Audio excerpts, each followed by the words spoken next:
Ito ang reading mo, Libra. Welcome back to our channel. Naway nasa mabuti kayong kalagayan while watching the channel. This is a general reading. Kayo nang bahalang magpalit-palit na situation nyo sa reading ko.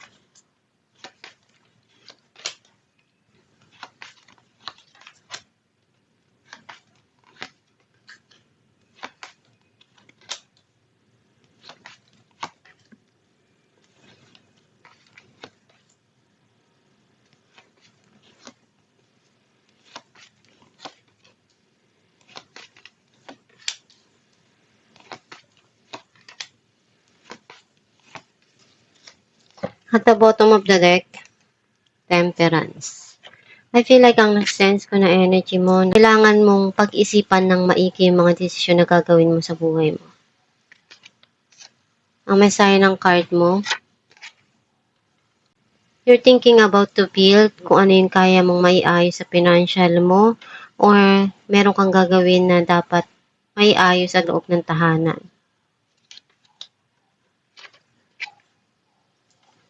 You need to control yung nararamdaman mo ngayon. Some of you, alam mo kung ano yung path na gusto mong tahakin.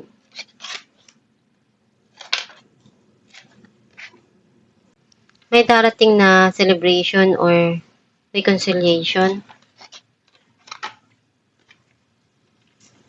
Merong offer or may tinanggihan ka dito na offer at nagsisisi ka. You're thinking about to invest sa business or sa pamilya. Kung ano yung kaya mong maipadamas ng effort sa kanila, gagawin mo. Meron darating na success and victory para sa'yo.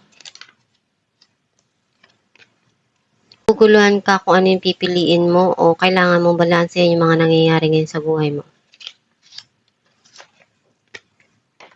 Kung ano yung pagkukulang, ikaw na yung nagpupuno nun. Sa move you, kung ano yung pagmamahal na nararamdaman mo, gusto mo yun na maibigay dun sa taong mahal mo.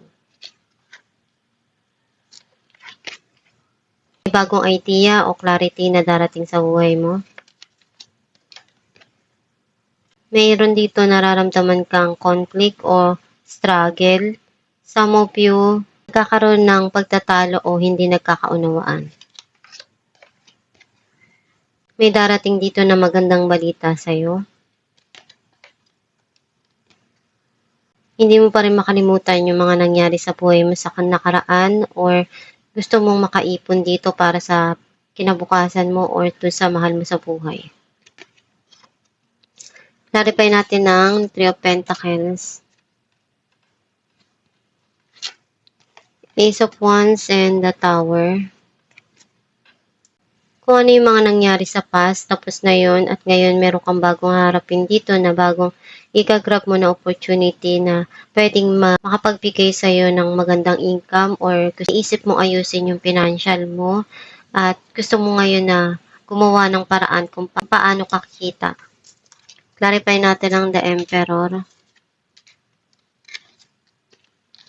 The Emperor and the Wheel. Nagkaroon na ng end of cycle yung mga nangyari sa nakaraan at ngayon may darating na new cycle para sa'yo dito, which is magagawa mo na kung ano yung gusto mo at masaya ka sa kung ano yung nangyayari ngayon sa buhay mo. Clarify natin ang Three of Cups.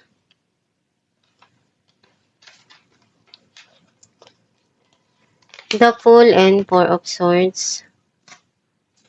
May bagong journey dito na haharapin mo or darating sa'yo or kailangan mong i-enjoy yung buhay. Huwag kang magmukmok sa isang tabi at isipin mo na maiksi lang ang buhay. Life goes on. Kailangan mo rin lumabas at makisalamuha sa iba. Clarify natin ang Four of Cups. Three of Pentacles and Queen of Wands. Unti-unti ka nang naghihil at gagawin mo kung ano yung kaya mong maiayos para sa financial mo o sa karir mo. Clarify natin ang Queen of Pentacles, Nine of Cups, and Knight of Wands.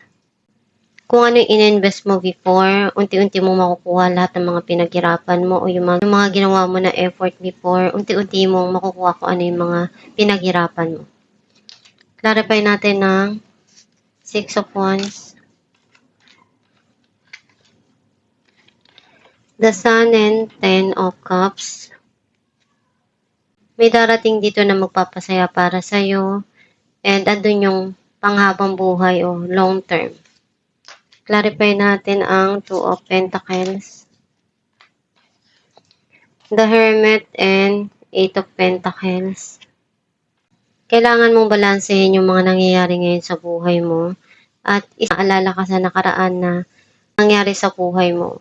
At iyon yung isa sa nagiging inspirasyon mo para magsumikap sa buhay. Clarify natin ang Two of Cups. Five of Cups and Three of Cups. Magkakaroon dito ng pagkikita o pagkakaayos. Clarify natin ang Ace of Swords. Four of Wands and the Sun. Ngayon malinaw na sa'yo kung ano yung mga nangyari sa buhay mo at nakikita ko na unti-unti mong na-achieve kung ano yung goal mo. Clarify natin ang Five of Wands. Temperance and the Lovers. Kung ano yung nangyari na kaguluhan o hindi maganda na sitwasyon sa buhay mo o do sa relasyon, kailangan mong timbangin or habaan pa yung pasensya mo dun sa mga nangyayari sa buhay mo. Huwag kang magdesisyon basta-basta or magbitaw ng salita na alam mong makakasakit dun sa taong mahal mo para hindi mo pagsisihan sa huli yung mga gagawin mo. Kasi hindi mo na maibabalik yung mga sitwasyon na yun. Kaya kailangan mong habaan yung pasensya mo palagi. Clarify natin ang Page of Wands. Page of Cups and Seven of Swords. Nagkaroon dito ng pagsisinungaling or cheating. Some of you running away dun sa situation. Or mayroon kang susubukan dito na matagal mo nang gustong itry o gawin. Clarify natin ang Four of Pentacles. Knight of Pentacles and the Star. Yung pagsusumikap mo para makapagpundar o makaipon. Kasi umaasa ka na one day makuha mo yung mga gusto mo sa buhay. Some of you may tao na darating dito na pwedeng tutulong para magawa mo yung mga gusto mo o pangarap mo sa buhay. Alamin natin kung ano mensahe para sa'yo.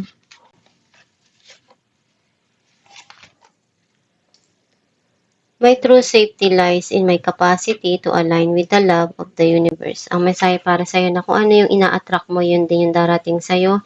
Basta i-manifest mo kung ano yung mga pinapangarap mo at pagsumikapan mo ng palagi kung ano yung gusto mo mangyari sa buhay para maabot mo yun.